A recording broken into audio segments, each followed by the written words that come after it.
The people of this nation have spoken.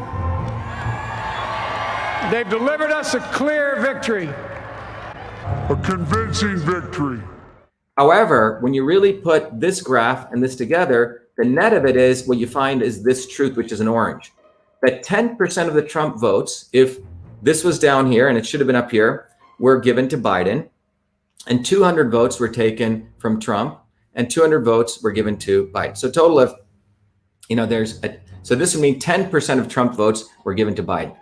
All right. So what Phil did, Phil Evans, he did this for every precinct. And he found out when you really bring Trump's votes, what we think the pattern should be around the straight party vote line, you find out about 20,000 votes were taken from Trump and 20,000 votes were given to Biden for a 40,000 Biden lead in the Oakland early voting. Okay, just one county.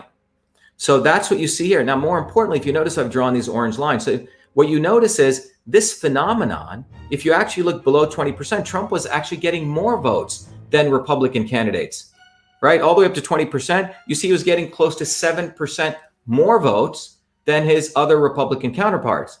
But for some reason, which we'll talk about, right at 20%, it looks like his vote counts start getting linearly reduced. And if you look at this curve, and I've looked at lots of curves, Benny, you've seen a lot of these curves, Phil, right? Any one of us who's in the pattern analysis business, when you see this, it's immediately, if you look at these, you say something's up, okay? This is too structured, right? Too perfect. Yeah. What is that, Benny? Too perfect. Too perfect, okay? We in data analysis, pattern analysis, if you're in AI, you look for features like these because it lets you build an algorithm, right? This is easy. So this beautiful curve hits flat and boom, it drops in a nice linear fashion. As though an algorithm was there as you went across, votes were getting cut by Trump. And that's what we see here. And remember, we've talked about it.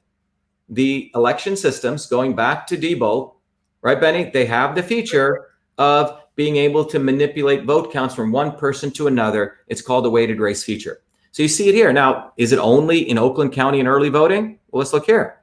Here's election day voting.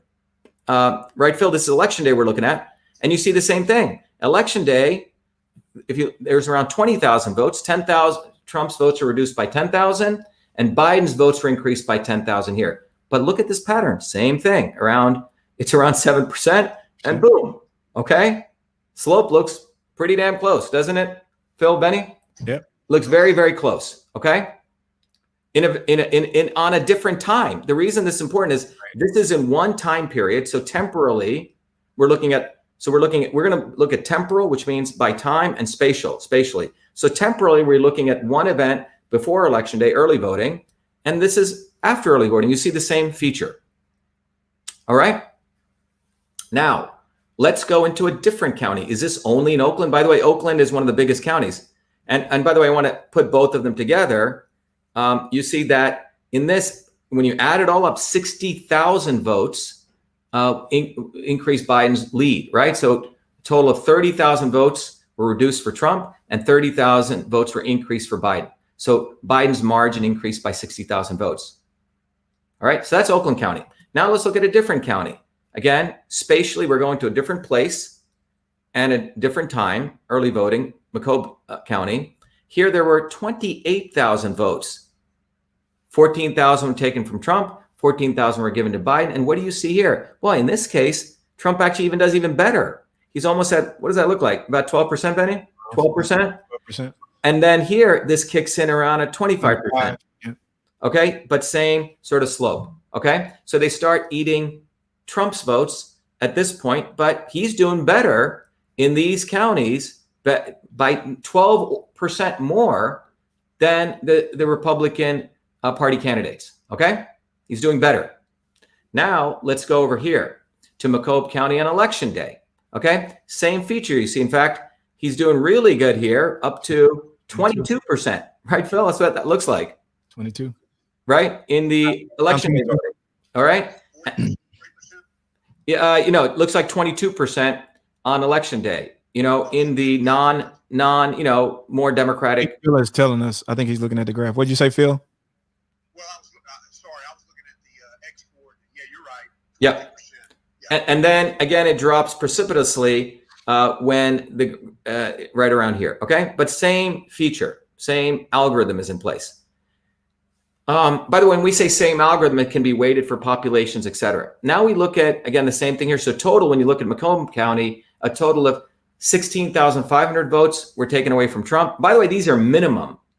And 16,500 votes were given to Biden. So a total of 33,000 lead. So if you take 33 plus 60, we're up to 93,000 votes between Macomb and Oakland County. Now we want to look at Kent County. And Phil, when you generated this data, I believe you combined both early and election day. So we have all of it together. And here you see nearly 45,000 vote margin for Biden, which means around 22,500 votes were taken from Trump. 22,500 votes were given to Biden. And what you see here is a 45,000 margin. And again, you know, in these communities, which are more Democrat communities, Trump's doing well. And then again, the algorithm kicks in and Trump's votes start getting eaten. And what's fascinating about this is here's a community which is nearly, if you look at this precinct right here, that's 85% people who came in, voted Republican, and Trump's down there, down by 25%. Just think about that. So that means Trump actually got 60% here votes, or if that's 85, yeah, you got 60% here, less. Yeah, I'm sorry, it was 60%. There's a 25% difference. Okay, you could even make the argument that even if you want to believe that Republicans hated Trump so much, the larger that the population size were, they still wouldn't be able to hate him in such a perfect line. Exactly. This is the important point. So we'll come to this in our conclusion. But you know, people like Mitt Romney have said, well, generally Republicans are still Republicans, but they got tired of Trump, right?